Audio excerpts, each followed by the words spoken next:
ከውቅያኖሱ ማዕበል ስር የጦር ሜዳ ነው። ለብዙዎች ትናንሽ ዓሳዎች የትም መሮጫ የለም። ነገር ግን ለዚህ በራሪ ዓሳ የውቅያኖሱ የላይኛው አካል ለሱ ግድግዳ አይደለም፣ መውጫው እንጂ።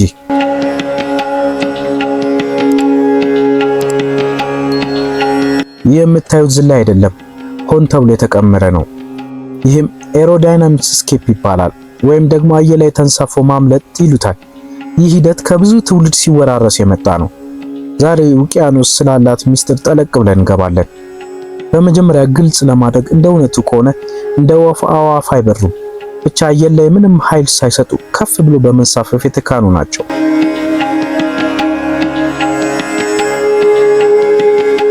አየር ላይ ለመንሳፈፍ የሚመነጨቁት በከፍተኛ ፍጥነት ነው።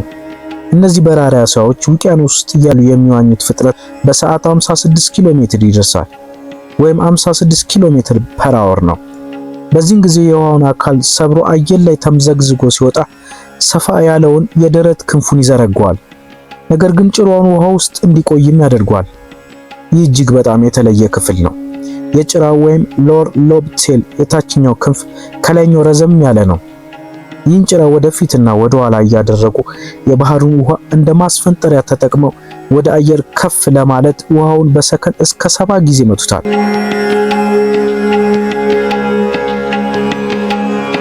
አንድ ጊዜ አየር ላይ ከተንሳፈፉ በኋላ ውሃውን ታከው አየር ላይ ከፍ ይላሉ። በዚህ ጊዜ በክንፋቸውና በውሃው አካል የአየር ግፊት ይፈጠራል። ይህም ኤሮዳይናሚክ ትሪክ ይባላል። ተጨማሪ ግፊት ስለሚሰጣቸው እስከ 200 ሜትር ድረስ ከውሃው አካል ከፍ እንዲሉ ያደርጋቸዋል። በዚህ አየር ላይ እስከ 45 ሰከንድ ድረስ እንዲቆዩ ያደርጋቸዋል። ለምንድን ነው አዳኞች ይህን ያህል ጉልበት የሚጠቀሙት? ትልልቅ አዳኞች እንደ ቢልፊሽ እና ዶልፊን የመሳሰሉት በራሪዎችን ዓሳ ለመያዝ እጅግ በጣም አዳጋች ስለሚሆንባቸው ነው። ምክንያቱም ድንገት ወደ አየር ወጥተው ስለሚጠፉባቸው። ምንም እንኳን ወደ አየር ተመንጭቀው ውሃ ውስጥ ካሉ አዳኞች ቢሰወሩ አየሩ ሴፍ አይደለም። በሚበሩ ጊዜ ለፍሪጌት ወፎች ኢላማ ይሆናሉ። ሂደቱም ድል የሌለው ያደርገዋል። ማለትም ውሃ ውስጥ በመቆየት ተበልቶ መቅረት ወይም አየር ላይ ከፍ ብሎ በመንሳፈፍ ከሚገጥማቸው ነገር ጋር መጋፈጥ።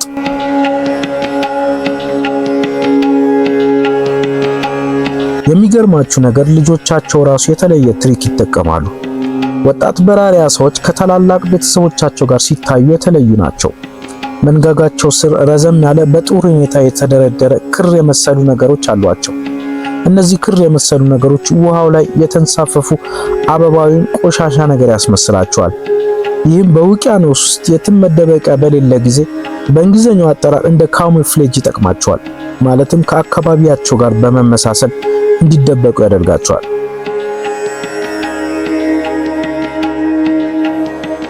በመዋለጃቸው ወቅት እነዚህ በራሪ ዓሳዎች አንድ ላይ በሚሊዮን የሚቆጠሩ ይሆናሉ።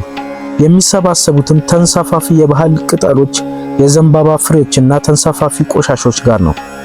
ይህን የሚያደርጉት እንቁላላቸው የሚያጣብቀውን ዝልግልግ ያለውን አካላቸውን በመጠቀም ከነዚህ ተንሳፋፊ አካላቶች ጋር ለመጣበቅ ነው። እንደዚህ አይነት ባህሪ ብዙውን ጊዜ ባርባዶስ የሚባል ቦታ ላይ ማየት የተለመደ ነው። ይህም ስፍራ የበራሪ ዓሳዎች ምድር በመባል ይታወቃል።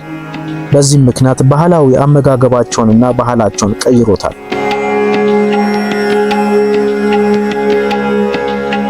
እነዚህም በራሪ ዓሳዎች አንድ ነገር ያስገነዘቡናል። ማለትም ተፈጥሮ ሕግን በመስበር ሁልጊዜ የሆነ መንገድ እንደምታገኝ ነው።